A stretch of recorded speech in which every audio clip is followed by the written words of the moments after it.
happens a lot in app development is that the subject matter experts, they have to communicate with the data scientists who have to communicate with a DevOps builder or a data munger or any number of other intermediaries before they can actually start getting to see what an app might look like. And that can be frustrating, it can be expensive.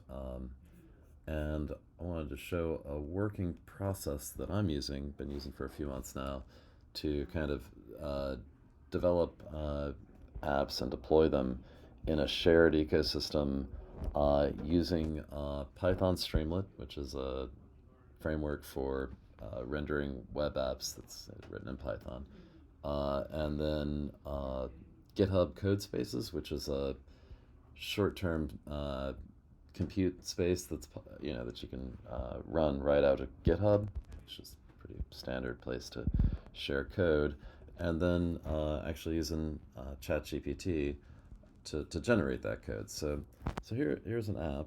It's an app running. It has a URL up here at the top, which is great. You can share it with other folks. Here we are. This is actually looking inside of this is GitHub. I should be familiar with this. And codespaces, you can just load up. You can create new ones if you want to by clicking on that. But generally, just create a codespace. And codespaces, this one I actually cloned because it has some features specific to Streamlit in it. So I cloned it off of the Streamlit codespace.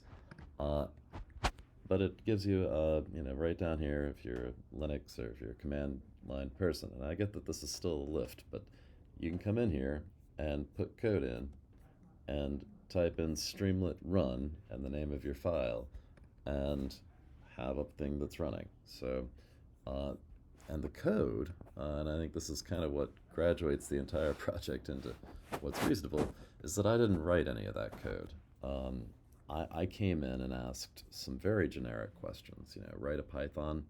What I did was I said, well, write a Python Streamlit app that asks a question about how to manage, and I asked for the app to do that, and this is the code that came out. All right, and it wasn't perfect, but it was very, very good. And it actually had there was a small error, had an error, and I said, hey, can you fix this? There's a bug. And it rewrote it. The only other thing I had to do was add an API key, which I'll have to delete after this because I think it's probably been viewed inside of the code up here. No, anyhow, this is the code that was copied over from ChatGPT straight into CodeSpaces.